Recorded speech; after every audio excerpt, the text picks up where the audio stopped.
Hi everyone, welcome to the Journey to C-Suite podcast. If you're new here, my name is Titilope Macaulay and I am your host. And on today's episode, we're going to be focusing on the personal development part of your career journey. And today's guest is the CEO of one of the leading Edtech companies in the tech space. The company has been helping people break into tech and also helping professionals upskill as they go on their journey to the top. We're going to go on a short break. And before we get back, if you're not subscribed, subscribe. If you're listening to this on any of our audio channels, follow, like, share with your friends. See you real soon.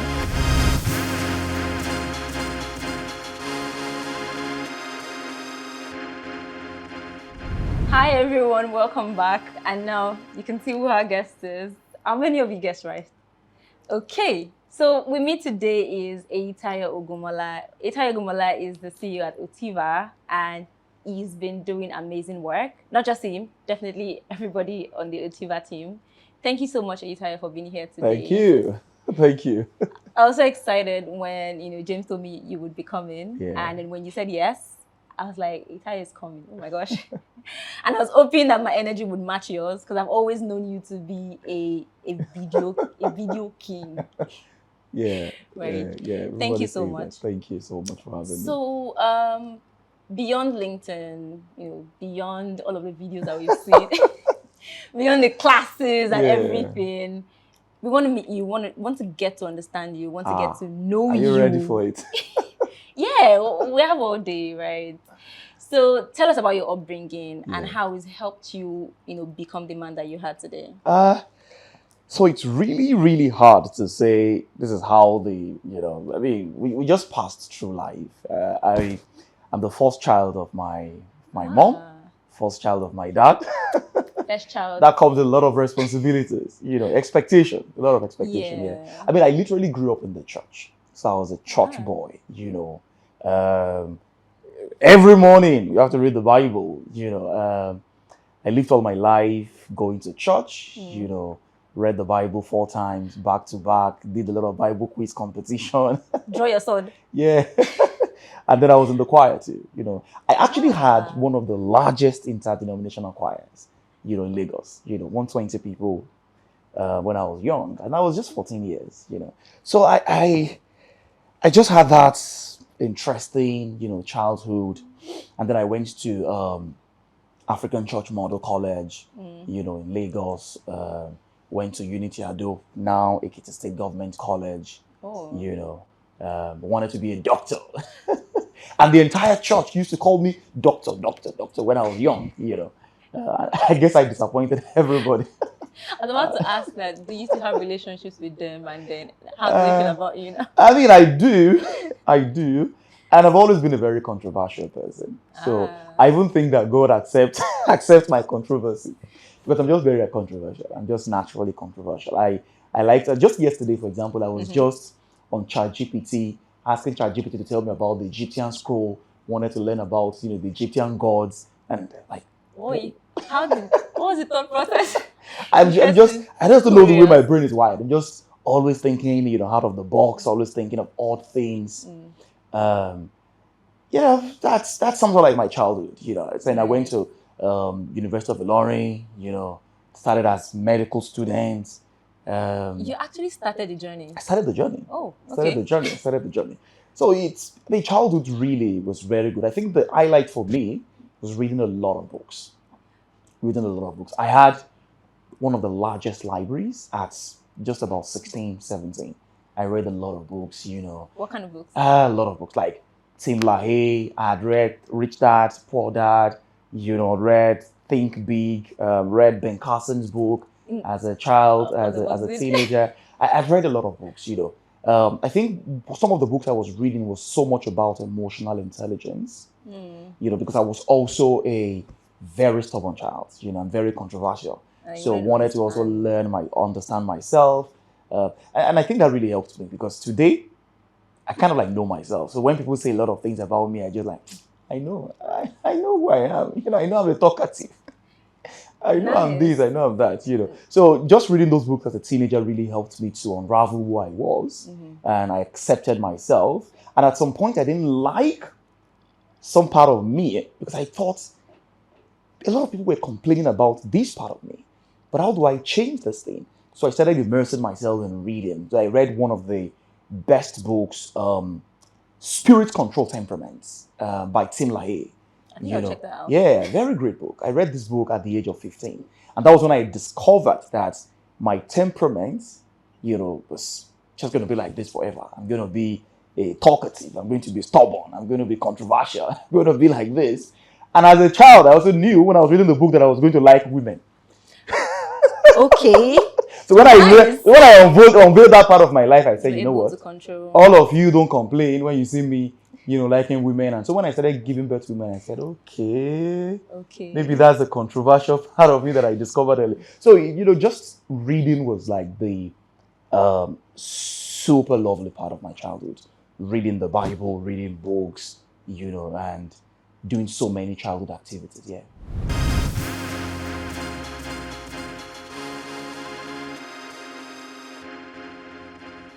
This is really interesting. I could really relate when you mentioned, having to read about and understand yourself. Correct. I'm a choleric. I'm a choleric too. But I'm a Colsan. So I'm a sanguine and choleric. I'm not. I had to learn that part. Yeah. And then I'm passionate about so many things. Yeah. Everything I do, everybody feels like you take it personal. So Exactly. when I work, and then it took me a while to understand why I was wired that way. Yeah. And then it felt like I had a very lonely teenage years, because everybody was different. And Correct. I was like this, right? So it feels good to actually share, a couch with somebody that had, a similar passage. I know, right? That was really interesting. It felt like you were a very curious child. Yeah. Yeah, and you satisfied that curiosity. Exactly, That's really amazing. Yeah. At what point did you make that switch from, medicine, the medical path, to education? Yeah. So I left the university, and then I realized that I wanted to do more. I wanted to volunteer. I wanted to do social good. At some point, my top prayer point was that, God, I want to be so rich that I just give out a lot. So there's just this inner desire to do a lot of things. And at the point I left the university, I was struggling to get a job. But while I was struggling to get a job, I was also struggling to find a path.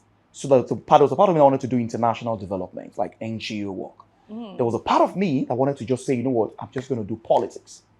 Because I love politics so much. You might have many sides. Yeah. And then I started to see my friends that were making money in tech. But the point of convergence for me was when my mentor came from the US. And I was volunteering somewhere, and he told me, he said, Eyitayo, just copy the United States. Because whatever Nigeria was going to do, the United States had done. So he said, the best career will be tech, because the richest guys in the US were in tech at that time. So I started to read about tech, and this was 2012, 2013. I made up my mind that I was going to go into tech in 2012. I started as a product, person. So I was doing product management. Then it was called IT project management. True. So product management wasn't really a thing then. So I was doing IT project management. I was working with one of my mentors who was doing a project with CBN. So I was on the project with him. 2015, I got lucky. I moved to the US, as a product person. And that was when I saw the gap. So I didn't really start as the entrepreneur in the education space. I just wanted to build a career in the product space. Professional first. Exactly. That was what I wanted to do. I just wanted to be a product manager, But that was while I was in the US, I then saw a very big gap. I realized that many companies were hiring, but they were not hiring Nigerian talents. India, Brazil, Indonesia. The first set of people. Exactly. Yeah. So I thought, what? Why not just go close that gap? Build talent for that international markets. And that was pretty much like the journey and how I went into being an entrepreneur. Yeah. Interesting. I love that you mentioned, the God part, because, very honest, education has always been like the Lord's work. Yeah. In Nigeria. Yeah. Right. Yeah. From starting a traditional school to even having a edtech company. If you compare it to the other industries in tech, like fintech, Correct. like regtech for you, health tech for education. you have to have the passion for it you do. to want to get started. And you're doing amazing work. We have thousands of graduates, leave the university. Every uni is pushing out graduates in their thousands. Some schools, maybe even millions, right? Correct. And then these guys come out, they've spent 5 years, 4 years, in some cases, 6, 7 years. Like in my case, if you were unlucky enough to go to a government university, and then there's always strike. Correct. And then all of this work and time, and then you come out and you realize that you're not even equipped enough for the job market, for the job market. There's this different level of reality that just hits you, right? You've spent, and unfortunately for some people, they don't even have people who have gone ahead of them. They don't have their elder siblings. They don't have no mentor figure. They don't have mentor. That they don't have that figure, and then they just come out and then find out that okay, the world here is different. And you guys have been helping people. You're making that transition easier for a lot of people. How has for the past 5 years we've been doing this? How has this rolled out for you? I mean, so let me start with a point. There's a point you made, and I like to put this out there. You see, there is no industry that is the best. True. I hear people say, "Oh, there's more money in fintech." That's not true. That's not true. The reality is the industry then determines the dynamics. True. So, for example, if I was in the fintech industry, my company would be maybe 20 times richer than this, but I personally may not be. Because there's a difference between your company and you. So you might have a lot of valuation, a lot of investments, and all of that. Investors coming in, but your, share, that big pie might just be little. But the good thing with Edtech is that you don't have investors pursuing you. You don't have government regulations. It's not sexy. The government is not pursuing me. CBN is not inviting me to Abuja every time. So I have my whole weekend to myself. I have rest of mind. The money I make is mine. It don't represent mine. No chargeback. No chargeback. And I don't have to build one terrible platform, that everybody's chasing putting you. on Where's my money? No, I'm not under that pressure. So the advantage of being in the education space is that you're doing real work. You're doing real good job. You're impacting lives, and the financial reward, or the monetary reward for the work that you're doing is also very clear. You understand what I'm saying? So I enjoy that part because I love that rest of mind. I just don't want to be framed and boxed, with some government regulation. And then when you also think about the past 5 years of the work that we're doing at Utiva, it's been a journey. And the journey has been, in summary, I would say learning what works and what doesn't work. And also because the job of an entrepreneur is to immerse yourself so much that it looks like you are in a school.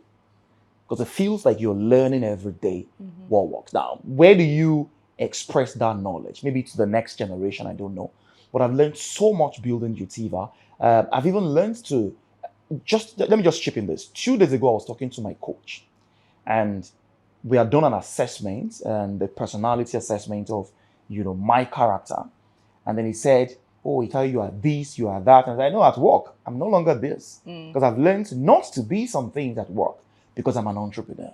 So the work that I have done in Utiva has really taught me that there's so much to life than what, I currently even understand. There's more that I have to learn, as an entrepreneur. There's more that everybody needs to learn, and ultimately it's the rallying around of everyone that is on the team. Like everyone is contributing, doing so much to see the company become successful. As I'm talking to you right now, there's a class going on. There's a master class. There are over 30 different classes going on right now. I am not the one doing those things. I'm here. Well, those classes are managed by different people. There's a master class going on managed by our growth team, and everyone is contributing. So also respecting and acknowledging the work that everyone puts into the company, into the business. And that's why we're here. Interesting. Sounds like you, number one, I love how self-aware you are.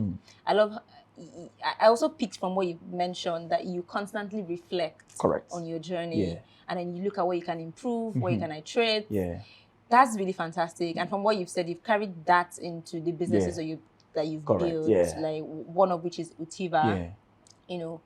And you also sound like somebody who's a huge fan of culture, right? Because what you've just described, to be very honest, everybody wants to be that CEO who has the company and everything is running with or without them being there. Yeah.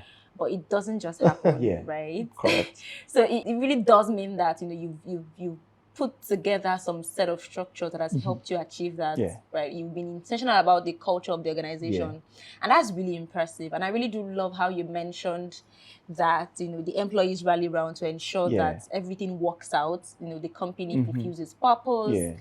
The users, the learners in this case, right? They get the best out of the business. That's very. I'm sure a lot of people are jealous right now.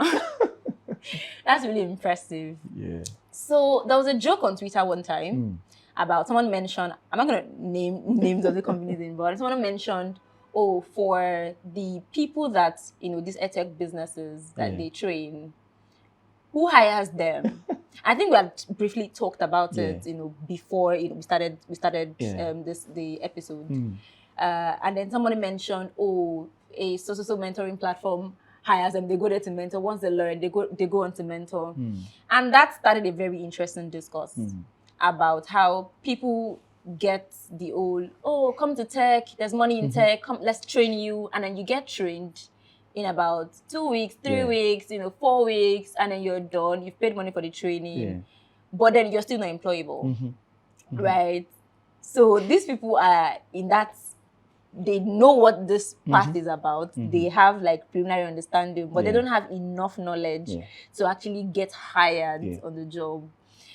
So I have a grudge with 2, 3 weeks, 4 weeks boot camps. But then from the perspective of an educator, do you feel like, what's your perspective, about this? And then do you feel like this is like enough time for people that are newbies and are supposed to like come in and then get started on the path? Do you feel like that settles it works? No, it doesn't. That's the honest reality. The truth is, nothing substantial is baked overnight. It doesn't happen. And I hear the expectation of people, when I complete this training at Utiva, will I get a job? No, when you left secondary school, did you get to university immediately?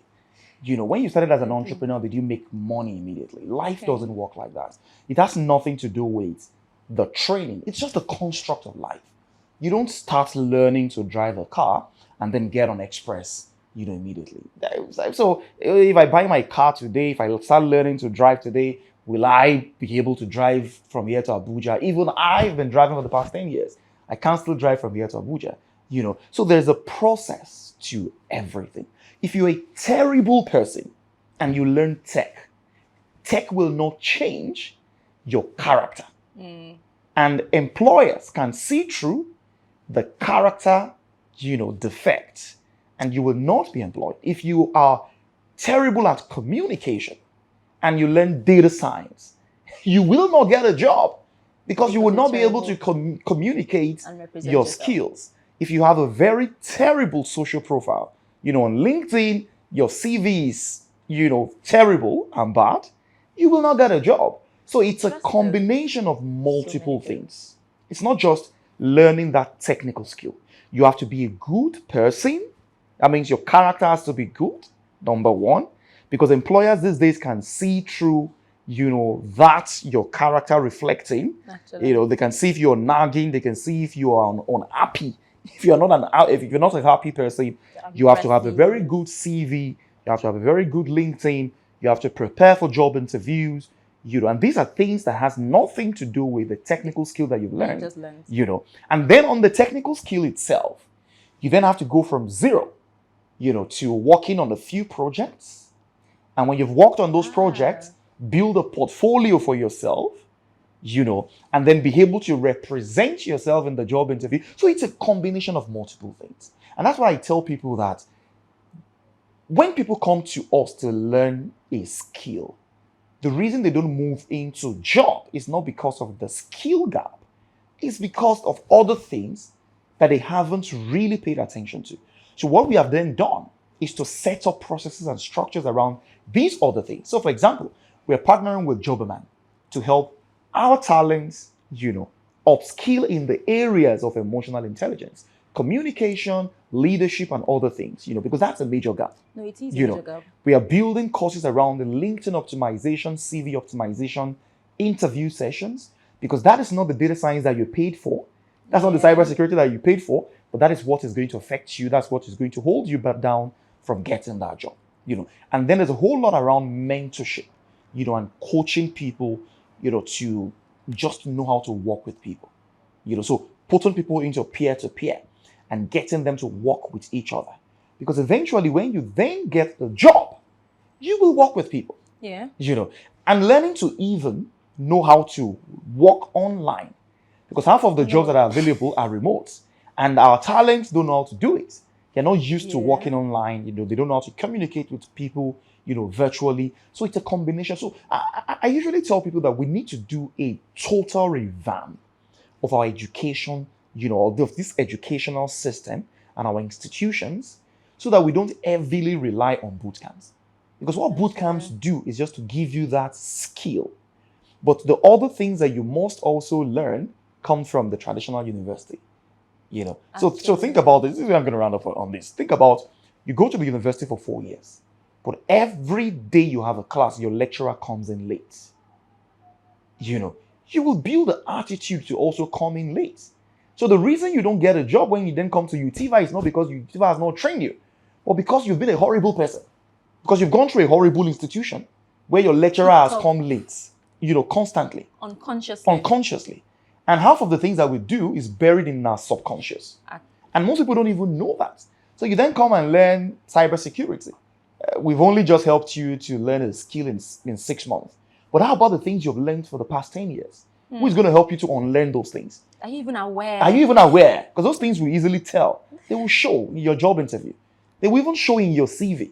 Because they can see the disorganization. So we need to have a total revamp, and these conversations are very important so that people then know that I'm going to this organization to learn the skill, but I also need to rework and work on myself because there are probably some other things that I've learned that I need to unlearn.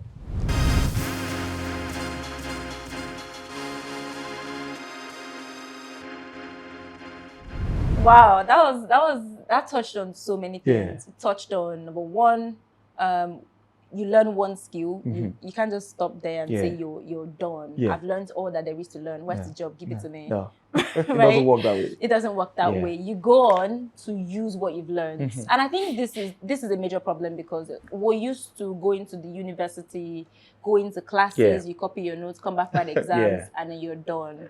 Right? Correct. And then we expect the same thing when you come into real life. And then you come to because the courses you're taking are practical, they're practical courses.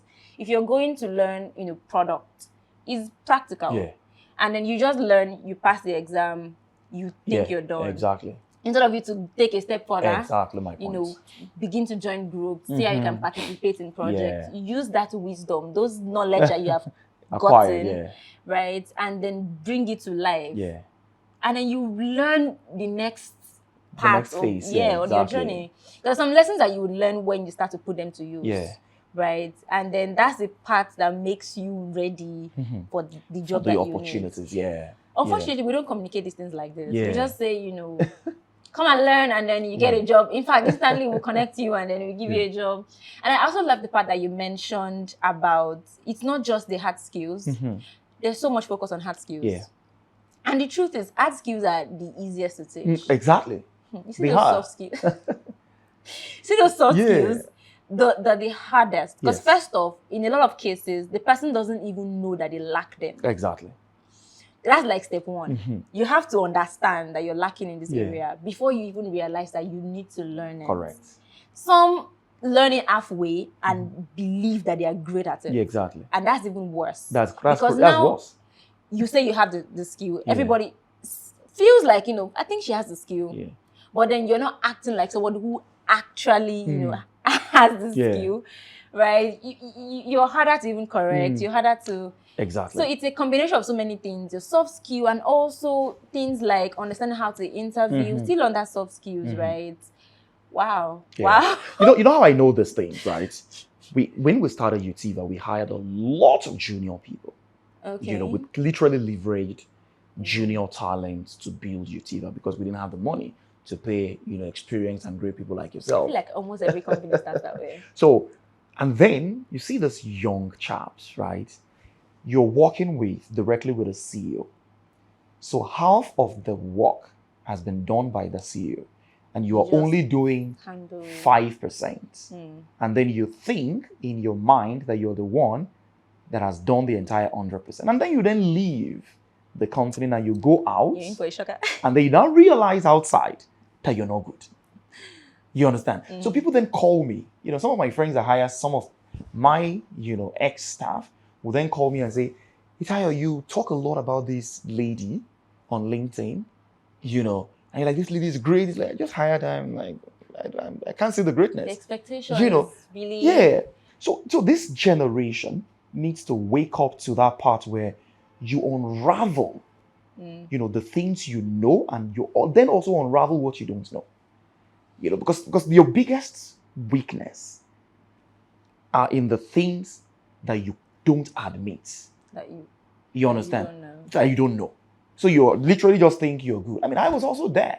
I just know that you don't know that. Exactly. I mean, because you have to know to admit that.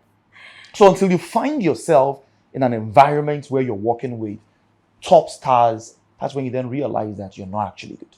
So, for example, when I moved to the US in 2015, I was a superstar from home.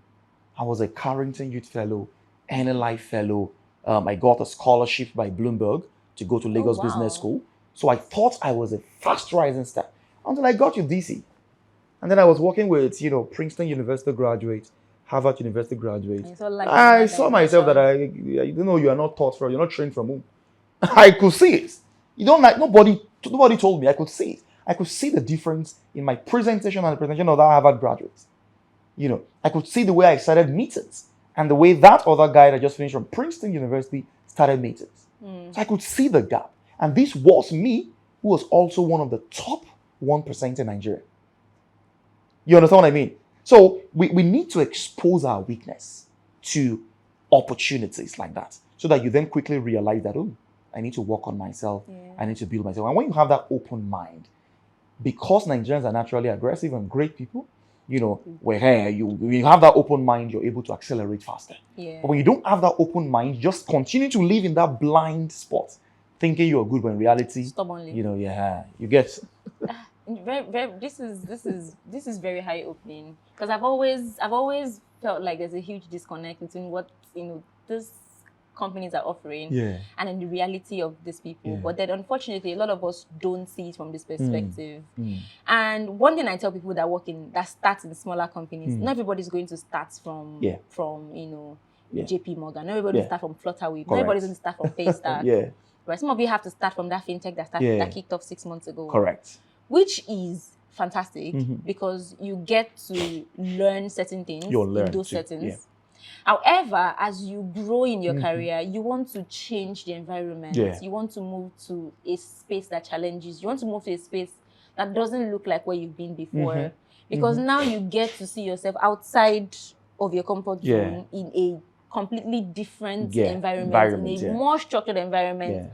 And you get to see life from a very bigger dimension. And then you realize what you don't know, what you thought you were a master of. Local champion where you're coming from, right? It's like moving from a village to a town. Or moving from Akure now, I moved to Lagos. Right? You're probably going to be doing the same things, but now you see how you have to do that in a completely different way. That's very this is very enlightening. So we talk a lot about, because when you mention Utiva, the first thing people think of is product courses, technical courses to get started in core tech. And we don't really shine the light on the business courses. And this is very important. Again, Twitter. I'm a Twitter junkie. Unfortunately, I'm not. I am. I'm more of an observer. Right. I talk sometimes, but I don't talk too much. And then there was a very interesting conversation, right, a couple weeks ago, or some weeks ago, about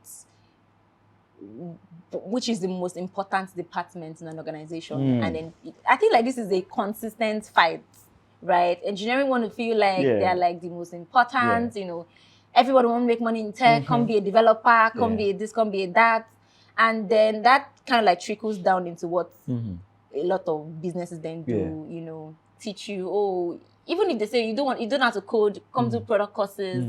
Nobody really focuses on the business side of things. And the business side of things is part of the things that is required to get the engine moving. You're going to build the best test. Let me break it to you. The best tech doesn't win in the market in all cases. It's not, it doesn't always happen. There's some very fantastic products that you discover on product hunt. Nobody knows who they are. Right? Distribution, super important. And because of that, sometimes we don't really pay attention, even from education, to, you know, marketing these careers. And that's one of the reasons why I said we're going to kick off this podcast.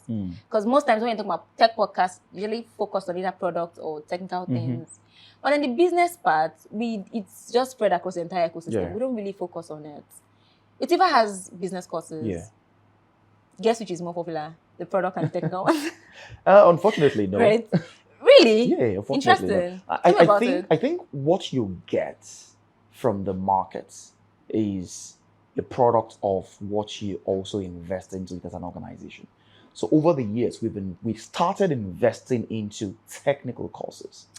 You know, as one of the first players in the space, we spent a lot of money marketing, a lot of time engaging the market, you know, a lot of time celebrating the technical side of tech, you know, and that's why the ecosystem is very crazy about the technical side of tech. You know, so if we make a lot of noise about data science, software engineering, cloud computing, that's what we get the most, you know, the noise. So what we experience in the market is a product of what we poured into it. And now we're taking multiple steps back and asking ourselves, what are the employers of today hiring for? And then we realize that we are looking for not just the technical side, but also the non-technical side.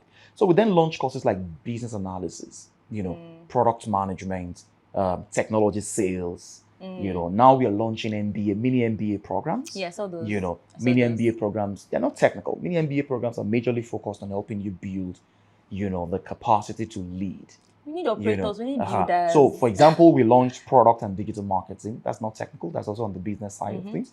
We launched product marketing as a core, you know, as a core program on itself, you know. And then we're going to launch things like operations, you know, very soon. Because these are the things that employers are hiring for. So it's not necessarily that the market is excited about something. No. We, the players, we pour so much into the marketing, and then people then hear a lot of it. So sometimes at the office, people come tell me, Tayo, you know, the demand on cybersecurity and data science is a lot and higher than this. I said, because you guys talk a lot about that. So traditionally, everybody then just think that that's where the bigger opportunity is. But the work is on us. We have the responsibility to re-educate the market and let people know that you don't have to be on the technical side of the tech industry, you know, to try. And to be honest with you, the best talent I have seen out there, and not even the ones on the technical side, they're the ones on the non-technical side of things. So in terms of career growth, for example, you know, it's easy to move faster and get into the C-suites and get into the leadership if you're on the non-technical side, roles like product management, sales, you know, it's be difficult to make someone who is a software engineer the next CEO of the company. It's pretty much going to be someone who has experience in partnerships, someone who has experience in sales, because those are the major heavy drivers of the business. You know, the engineers will do their work, of course. And in terms of the competition, which is better, is it the software engineers? I think, see, everyone is just contributing to the growth of the business. But I would always tilt towards the non-technical side and the technical side in terms of where the opportunities are and where the opportunities for career growth also. I do agree with you on that to a very to some extent, right? Now I'm gonna ask, I'm on the business side of tech, and I have a community for you know, salespeople, partnerships people basically in business roles, and then this has put me in a position where I am it puts me in a position of a recruiter unintentionally, right? Because you know, you have founders come and say, oh, we're looking for so person. do you know somebody that can be qualified for this role? Yeah. And then we put that in the community. And then community members also come and say, I'm looking for a job, if you know any opportunity. And then I'm seeing different kinds of CVs. Yeah. I'm seeing different kinds of people. I'm also seeing from the perspective of people who are also hiring. Yeah. From the perspective of an educator, would you say it takes the same, does it require more to hire, to train people in business roles than it does for technical roles? I'm asking this question because we don't really pay attention into the amount of work that you need or the amount of knowledge that you need to get into business roles. Yeah, okay. We think that the barrier to entry is very low, right? And so we don't... Yeah. For example, sales. We're looking for a salesperson, blah, blah, just resume. We'll give you a script, tell you what to say, right? And then we don't really pour so much into the training. But one thing I discover is the gap between the top and then the lower part is very huge. Why you have so many people getting into these roles because the barrier to entry is very low. You have people who are not, they're moving into the middle, but they're not very strong. Yeah. So moving into the top is somewhat hard. The ones that move into the top, when they are at the top in one company, when they want to move into another company, they drop back down. So would you say the Edtech companies or what the Edtech companies today in Nigeria, for one, offers is enough to help people on this side of tech? So, two different dimensions. The technical side requires that you acquire the technical skill, to start a career, in that field, right? Unlike the technical side, the non-technical side requires that you have a tiny little bit of this personality to thrive in that field. But the personality is not enough to then grow. So because it's quite very, EQ, soft skill driven, it's easy to start in that field. But to then grow in the field is difficult because you then need to start to acquire the skill. I'll give you two different examples. What does it take to be an executive assistant? Nothing.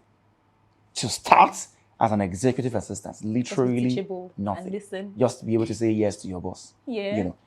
But to grow in that career is extremely very hard. In fact, it's one of the hardest things I've seen.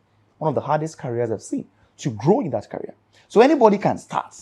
Anyone can hire anyone as an executive assistant. But to then become an executive assistant to a fast-rising, extremely demanding, obsessive, paranoid CEO, someone like myself, you need to be more. You understand? You just need to be really, really more. You understand what I mean? So, for example, sales. In fact, most people are in sales accidentally. Yeah, you understand? Thank you for saying that. So people just go into sales because that's the only available opportunity. But it's not enough to start. To grow in that field, to become a superstar in that field, you then need to go beyond just the basic and the fundamental things you've learned that helped you start. You need to then begin to acquire real substantial skills, that sometimes can also be technical, because then you now start to have to learn how to use CRMs and these other things, So that's one of the things that we've also learned at Utiva. So at Utiva, we help you start, with the very basic things that you need to start. But there's a part of the training that reinforces, continuous learning and continuous improvement on the technical things that you need to learn to get to top leadership, in your field. And that's why most people are stuck in their career. Yeah. You see most executive assistants, it's easy to work with that guy who has just a company and 5 staff.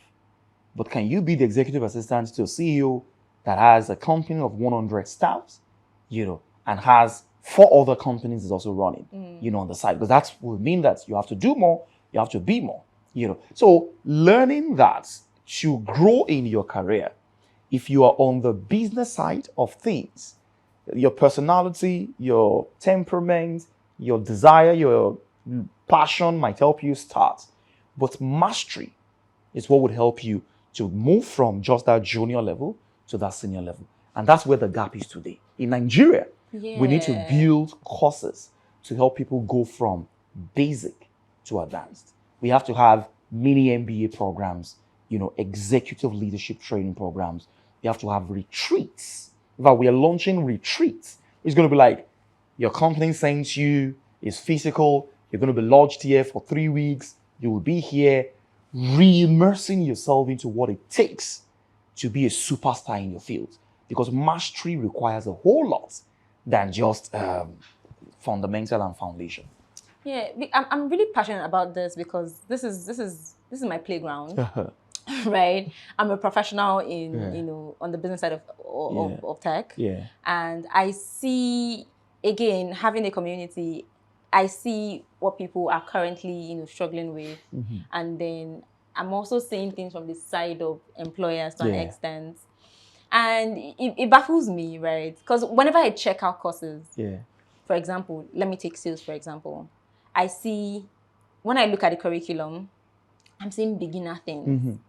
But these are things somebody can just go check out on Coursera. Or, maybe the ones we do here is more tailored to, because sales is cultural, to be very honest. It's more tailored to our audience, it's more tailored. However, some people are going to be, are not going to be so lucky to work in structured companies. Some people will start their careers in companies that they will be the first hire. Yeah, of course. And unfortunately for you, right, if the company that you work with isn't so big on L&D, learning and development, and they leave all of that to you, the truth is you can only seek a knowledge that you're aware exists, or the one that you know that you need. The one that you're not even aware that it exists. What do you do about that? You are going to be stuck. You're going to be in the dark. Right? Some companies, they go the extra length. They would research, right, courses that, and then as a newbie in this space, if you're not even the type that mixes with people outside of the organization, you don't really mix with people in the industry, to an extent, that would even help you. And then your eyes would open and all of those things, and then you get more exposed. But it's not going to be like that for a lot of people. In fact, it is not like Nigeria. It is not like that for a lot of people. Right? Sure. And some people have been stuck in startups for 5 years in their career. They have long years of experience, but quality of experience is not there. They've been playing in that same circles. And I really do think that it's time for Edtech companies to step up. Right? Beyond, if I look at the typical curriculum for a sales course, for example, you would see why do you want to be a salesperson? Why? What is the sales process? Right? What is inbound? What is outbound? You see, maybe CRM. Not even a lot of people teach CRMs. And some people will be so unlucky that they probably would never work with a CRM until they work with a company that uses a CRM. Some will be the ones that actually brought a CRM to. Some of these things sound very funny, but it is reality, right? Not everybody will be lucky enough to work in a place where they use HubSpot, and then they teach you how to use, or they use Salesforce and teach you how to use. And then they want to get international, I'm telling you, HubSpot experience, Salesforce is a requirement. And unfortunately for you, you're probably not in a community where you can maybe get training, get workshop and get things like that, right? So not everybody wants to mix with everybody in the industry. A very good channel would just be having Edtech companies that have courses in tiered levels. But you're not teaching me pipeline management. I've spent 3 months. Like, for example, what would you want to see in a much more advanced? So the way you would view, the things you view in a CRM as a team member, and then the things you want to view in a CRM as a team leader, are two different things. Right? So now you're not just using your CRM to track your own pipeline. You're using it to measure the work for other people. You're using it to, do you even know the right tool to even pick for that? Now your team has grown automatically from just you to 2 people, to 3 people, to 4 people, right? Now your company is bringing in more people that probably have more exposure than you, and your escape would have probably just been, can just quick take a course and then learn that. So you want to teach people that, you want to teach them soft skills on how to be managers. Some people had to wing being a manager, and had to be mess up being a manager for like 3 years and fight, and before they actually realize, I was a bad person. Some people don't know what that means. Some people don't know what forecasting is. As a sales team member, it's not really not your business to be doing forecasting, right? Your leader handles that. If you're in a company that is just starting out, your CEO handles that, or somebody in that capacity. So now you're automatically the sales lead, right? Or you're automatically in a position where other people are looking up to you. You're in a position where you're leading direction for other people. You want people how to make forecasts. You want to teach people how to lay out quotas. Some people don't understand these things, right? And then they just come and they're like, I don't know what to do. And then this team member is like, this my team doesn't even know anything. And in this person, they hard worker, they are great at their job, but then they don't even know where the disconnect is from. So like mid-level courses like that, like things that somebody who is a sales manager would need. Partnerships. I don't think partnerships are an entry-level role. Excuse me. I'm sorry if you've been hiring. It's not, right? If you're going to be a partnerships person, if you're hiring somebody straight in partnerships, and then you want them to start delivering ASAP, and you're not going to like be helping them with starting, the beginning part, they should have had some level of experience, right? So I don't think there are people that have courses for things like that. I mean, they are. Really, it's not very common. A lot. I think the first problem with soft skills is it's so subjective.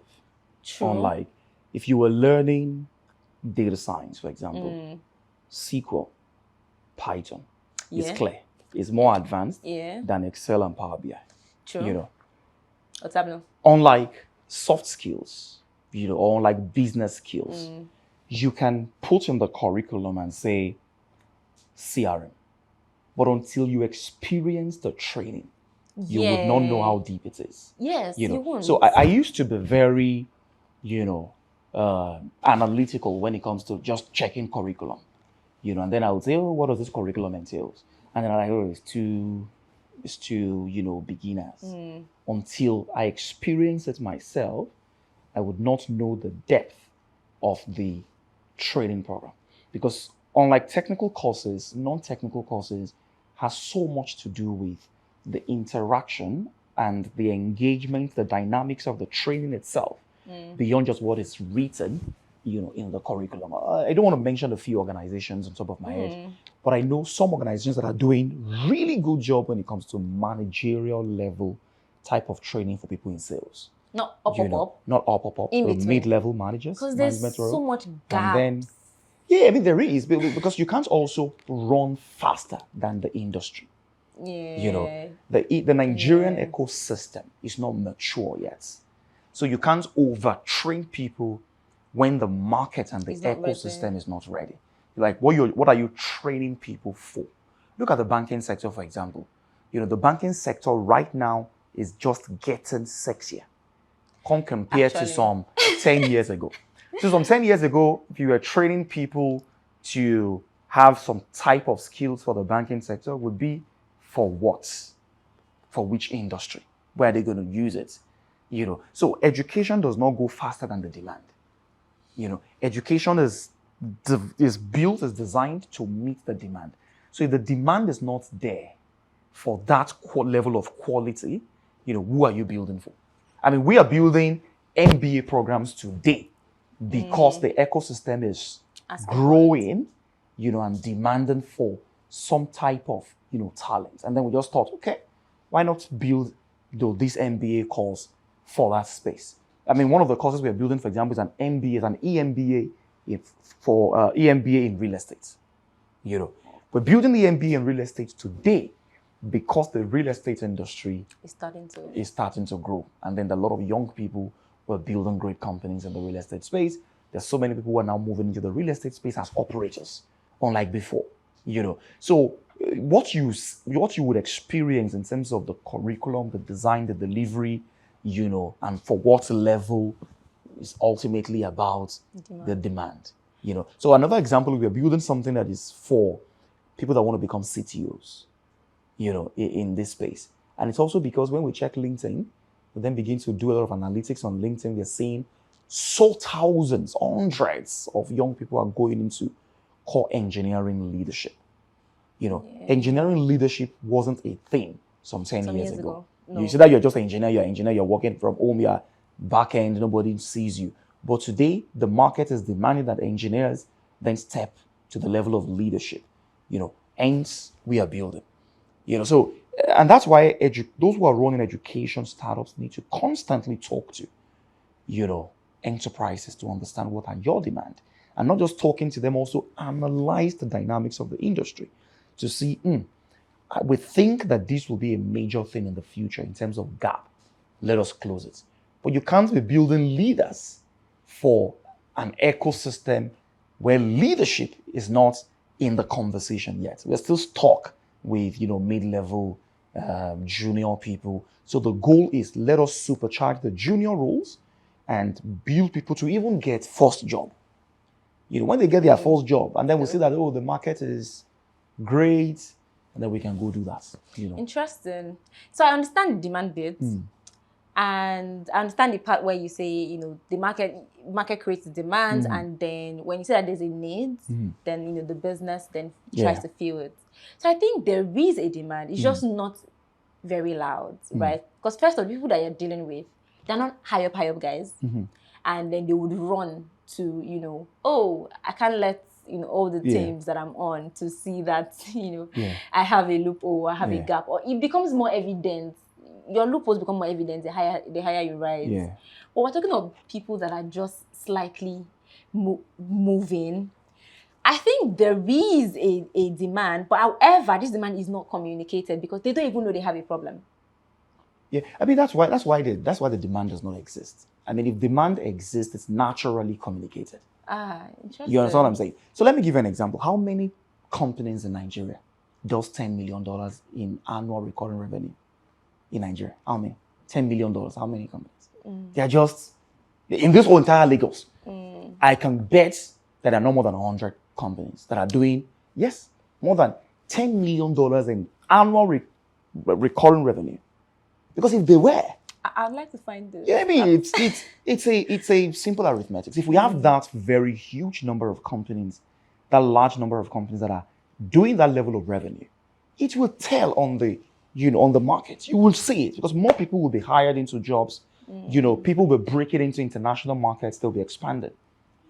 So you cannot be building a course to train people on how to lead sales of $100 million revenue when you are in an ecosystem where there are just a handful of companies that are even doing that. We're not in that conversation yet. I agree with you. But then the people I'm even talking about, I'm not even, it's not that No, just use that as an example. Yeah, they're not even in that even in 100 million naira in revenue. How many companies? Yes. No, I disagree with you on that. People wake up in the morning to go to work does not mean that they are earning a lot. I know, but like, why we're still business person, you know why we are still called a low income country. You know why we are still called a third? A good number of tech companies actually do this. No, they're not. Do you see their revenues? Okay, let me give you an example. Let me give you an example. When you look at Utiva, how much do you think we are doing per month? So for businesses, I've learned to not judge from outside. Just take a guess. Numbers. I don't know. So that people go to work every day doesn't mean that they are making money. That companies employ a lot of people does not mean that those people are paid well. Yeah. So when you look at the entire industry, right, or the entire ecosystem, you look at the country itself, we don't have a lot of great companies. What we do have, we have a lot of companies that are struggling, to get to that level of self-sustainability and reliance. But it doesn't mean that they are doing well. You understand what I'm saying? So a lot of people wake up in the morning and they go to work. Doesn't mean that they are going to great work. You understand? That it doesn't mean that they're going to. People have great websites. Doesn't mean that they have a great company. And the way I know this, how I know this thing, it is when the companies are struggling, that you then realize that they've been faking it all along. I agree with you, that's very common. Yeah. So, and because we also don't have a very great, the economy is based on enterprise. So the economy is bad. It means that we don't have great businesses. It's as simple as that. Don't let us deceive ourselves.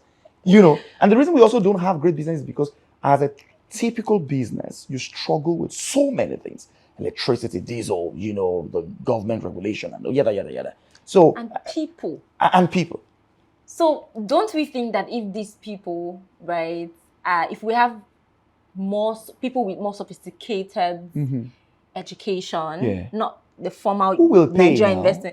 Okay, so I think now that's the conversation. You understand? So, for example, if you want to say, oh, let's teach and train great sales leaders, okay, can a company pay 10 million per person?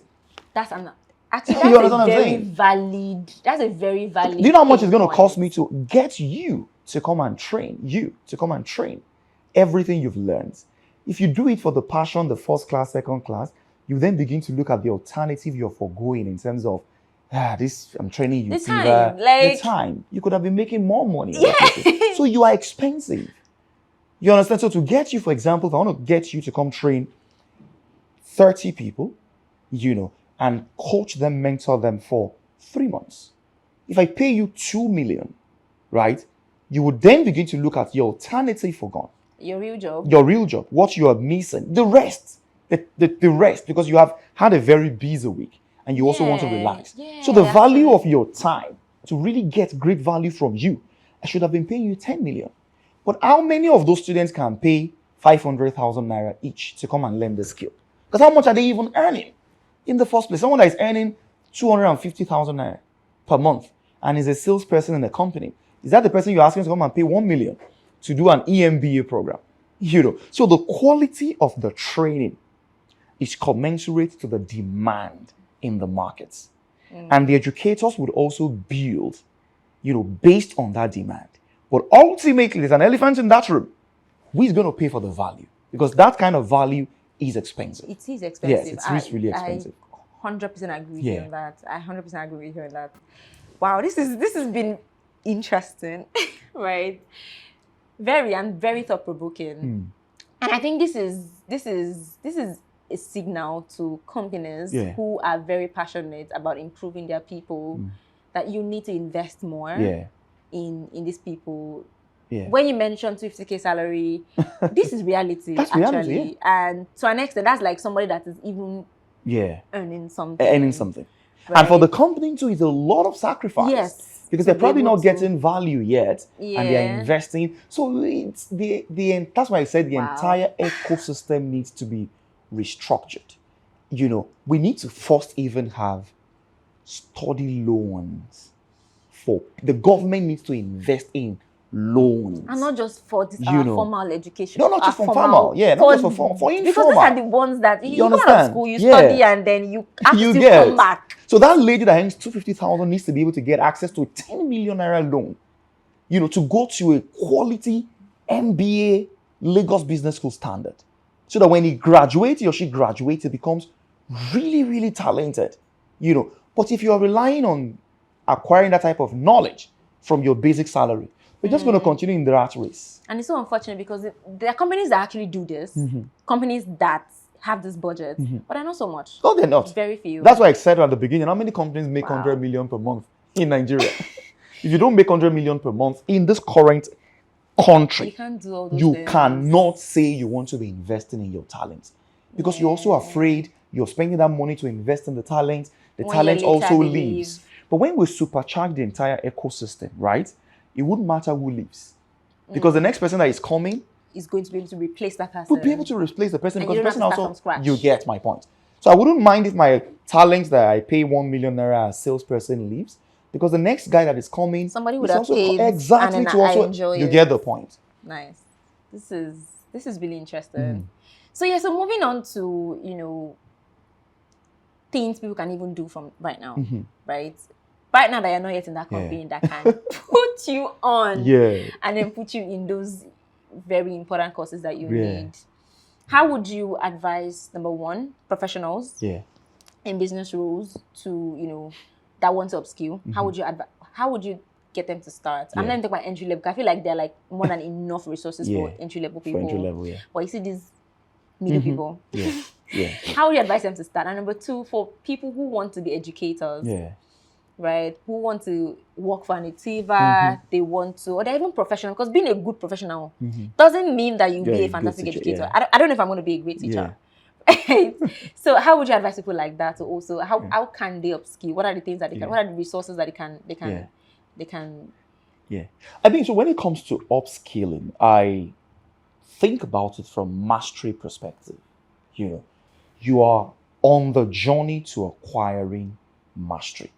And there's a school of thought that says you must invest up to 1,000 hours, if you're going to get to a level of mastery. So number one is that you need to acknowledge that you're not going to get into mastery overnight. And I see many of my, mentees, you're 2 years into the work, you're already calling yourself a chief marketing officer. Right. I mean, the titles are good, Preach. right? But in reality, you are not a chief marketing officer. In reality, you're not a chief marketing officer. So understanding and acknowledging that is going to take a long time. And it's going to take consistent, investment into your capacity. But how do you do that? Number one is you must invest in your social profile. That, for me, determines the type of people that you attract into your life. Yes. 100%. If you want to attract great people, then you must have a great social profile. Because the great people that you attract will then determine the quality of the information around you.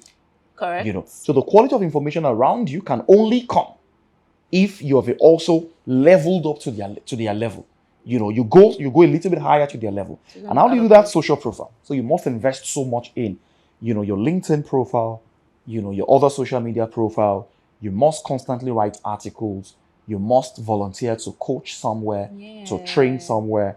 You must, join communities, networks, start from the one that is free, but then you must also be willing to pay to join some high profile communities. So for example, PBN, is a great community of great top people in Nigeria. I think there are about 1,000 people in that community. You remember too? I'm a member. But you have to pay to be in the community because it's not free. So great things like that are not free. The second for me is that you have to change your language.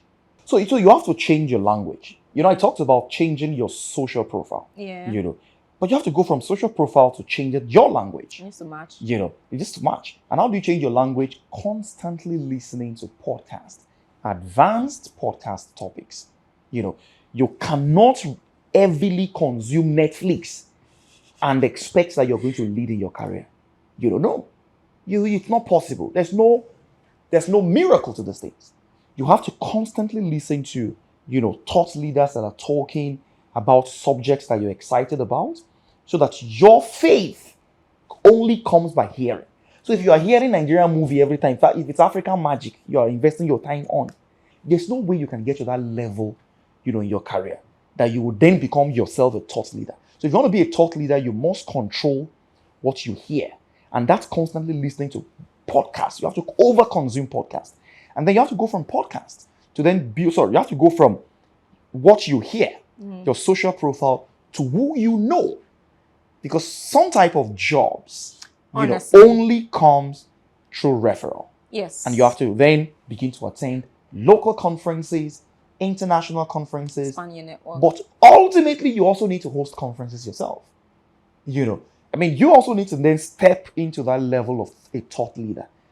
Because nobody's going to drag you to that stage if you don't, build the stage yourself.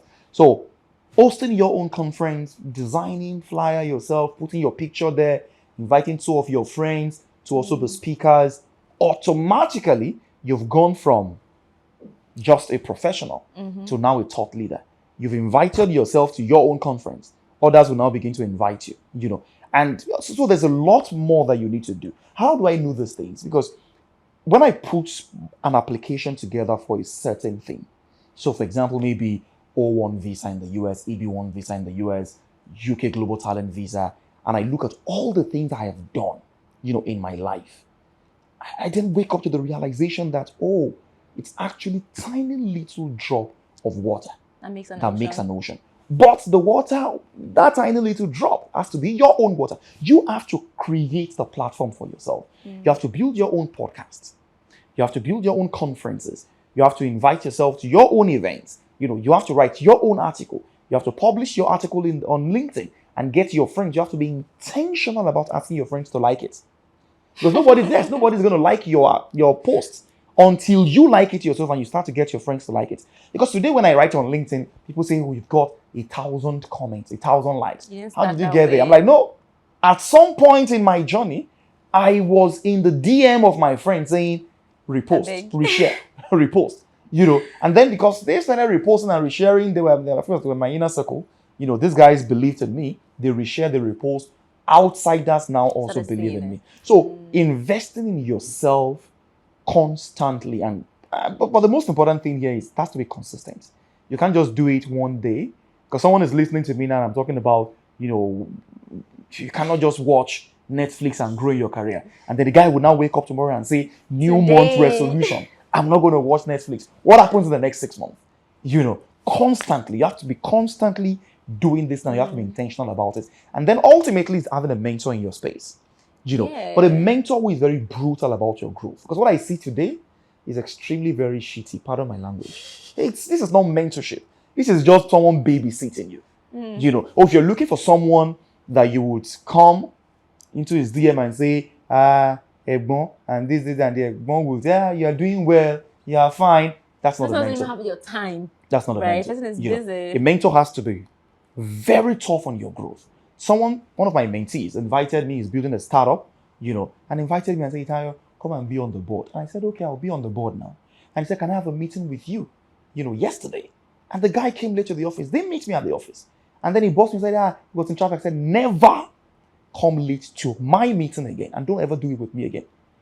Because if you do it with me that you're close to and we are in this same Lagos, you do it with investors. And you think you can get away with it. But you can't get away with it. I can come late into meetings now. Because I'm at a certain level. But they didn't bore me well for Taufik Abayeju to say, meet me somewhere. And then I get there late, some 10 years ago. Why are you doing that today? So you have to find a mentor that you are accountable to, and the guy has to be tough. If he's not telling you the truth, he's just babysitting. And how we all babysit now. We dance with the baby. This is good. Fantastic. Well done. How we raise sons. Especially when you're raising a son. Oh, Tony, you're doing well. No, you can't have a mentor that way. The mentor has to be brutal with you, has to give you direct feedback, because that's how you grow. Because we are not talking about how you get stuck at mid-level. We're talking about how you get to the level where you are a thought leader. You're celebrated. You must do the hard work. Find a mentor, listen to podcasts. I would recommend 2 podcasts every day. If you do that in 1 year, you'd have listened to over 700 podcasts. There's no way your language will not be improved. Investing in your social profile, joining communities, getting a mentor, you will certainly rise, in the top of your career. Very interesting. So I really do like how much time and resources that you even invest in your own personal development. Yeah. Because when you kicked off with your introduction, you had mentioned you mentioned a coach, you mentioned a mentor. Oh, yeah. And I was like, fantastic. This is just someone who's getting paid to educate people, right? Or has a business education. He's doing the same thing with himself. Exactly. That's really fantastic. What would you say, with the level of impact that you've achieved, what would you say is your biggest? I think my biggest is quite very grassroots. Very, very grassroots. That's where I think that my biggest impact is. I have got more than 30 different global fellowship programs. I'm a UK global talent. That means I have 5 years to 10 years residency in the UK. But I spend most of my time in Nigeria. And not just in Nigeria, in Lagos. Not just in Lagos, in my local community. Because I realize that that's where it's extremely very hard to change. It's extremely very hard to change the local community. People just don't know how this country works. Hence, they are very opinionated about what should happen, what should not happen. So my biggest impact as a person is leaving all those professional and entrepreneurial things I've done and spending more time in my local community, understanding, how people think locally, walking the street of Surulere, sitting down with the boys on the street, drinking with them, listening to them, to understand how they think. Because ultimately, if I then find myself in government, I will know how my people are thinking at home.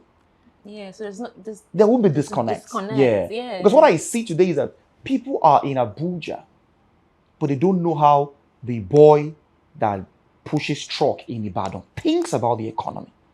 and they want to import the American style of economy development into Nigeria, which is good, but just taking a step back, and that's one of the things I tell all my friends who also want to get into maybe enterprise, private sector or government, non-profit leadership. I tell them the same thing, guys. Let us leave everything we've achieved and go back to the grassroots, spend more time with them, because we will then understand how people are wired and where most of the people that we even talk to come from.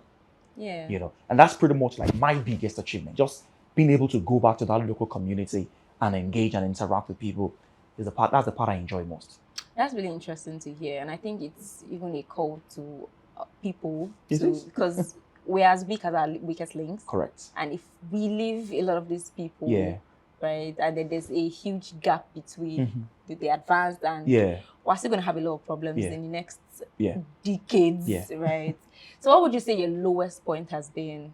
What would you say your lowest point is? I mean, it's so hard for someone like me to have a low point, honestly, because I'm enjoying the ride, I literally, I tell people that half of my days are bad. More than half, 90% of my days are bad. See, you guys have I a experience life. problems everywhere.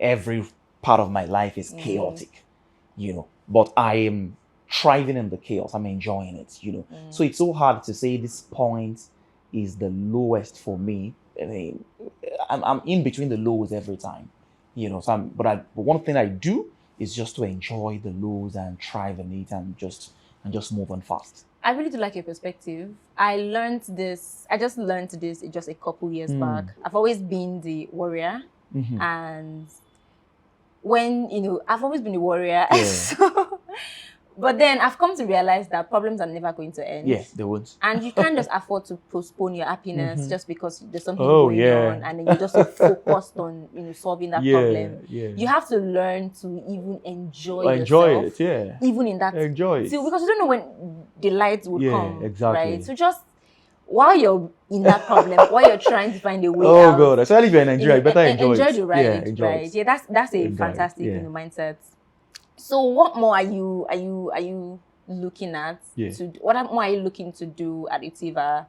Oh, I mean, so Utiva is now a triangle. We at the top of the triangle is helping people to learn workforce development, training. Yeah, that's what we've always known. That's what everybody knows. Yeah. At the base of the triangle, we are solidifying our growth, supercharging our growth with two things. Number one is direct hiring. That's companies coming to us and say, give me software engineer, give me data scientists. And on the second side of the base is outsourcing. Companies abroad, companies locally saying, we would outsource our entire Edtech to you. So we have a product we want to build, help us build it. So we are not an Edtech company, we're a talent company. So on the side of talent is training the talent, placing the talent into jobs, sending the talent out to go do projects for companies. So we're just a talent company. But personally, for me, Utiva is not just the only thing I'm doing. I have a ranch, for example. I have a ranch. That was so unexpected. I've got a ranch. I think at some point it was everywhere on LinkedIn. I have a ranch. How did I miss that? I do have a ranch. Interestingly, in the next 2 weeks, I'm opening a real estate company. It's called Vans. I've been playing around that space. Just thinking about it. So I'm building a shortlet, and I won't put all these things out because everybody knows me with Utiva. But there are other things I do. I think at some point I'm going to be a pastor too, and run a church. Well, I feel like it's going to be like a full circle moment because you basically started in church and now you're going. No, I will certainly. I think ultimately I will build a church, but I won't be a pastor. I'll just be a financier, and just use all my money to fund the church. But it's going to be my type of church. It won't be the ones we see around. It's going to be my type of church. The church, like a very fun guy. The church that appreciates the Nigerian culture, while serving Jesus. But I appreciate Nigerian culture. That means you have to wear agbada and iro to church service. We already do, don't we? Yeah, we do. I just want to have a very extremely controversial, life, and I'm going to get into politics at some point. I could hear that when you mentioned the grassroots. No, I will certainly get into politics. I'm tired of this, the way this country is. Many of us have to get into government and fix this problem. This has been amazing. Thank you so much. Thank you for having me. I got to know more about you. I got to learn new things, right? Okay. Not just about the Edtech business, but even there's some perspectives that I've never really, looked at, and this has given me insight into those. Interesting. And I really do. I'm really hoping that this is going to be as insightful to others as this has been for me. Thank you so much for making time out to get here. Thank you. Despite despite the protest. Despite everything. Yeah, thank you. Yeah. I really do appreciate this. Thank you It has for been having an me. interesting session.